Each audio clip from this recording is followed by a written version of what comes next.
Hi everyone, in this video I will show you how to download Euro Truck Simulator 2 on PC. So just go to any web browser and then type Euro Truck Simulator 2. It will take you directly to this page where you need to tap on a download or install, but you need to install Steam first.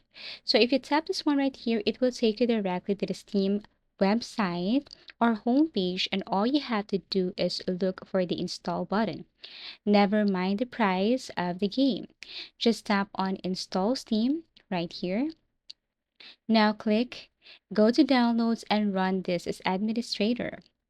Now you have to follow on-screen instruction, and then after that tap on finish in order for you to use Steam. Now here you need to have a huge storage. I just want to tell you that before you install Steam and this game.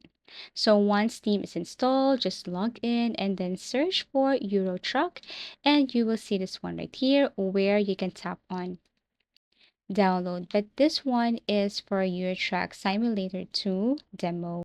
You need to have huge storage in order for you to download this one. However, when it comes to the free version, this is not to mislead you, but this is to inform you that Euro Simulator 2 is a paid game. So if you can see any site where you can download it for free, you can try, but take the risk also. There are safe, but I cannot say that it's 100% illegal. Anyways, you can download the demo version of a simulator or Eurotrack Simulator 2. Thank you for watching and see you again in our next video tutorials.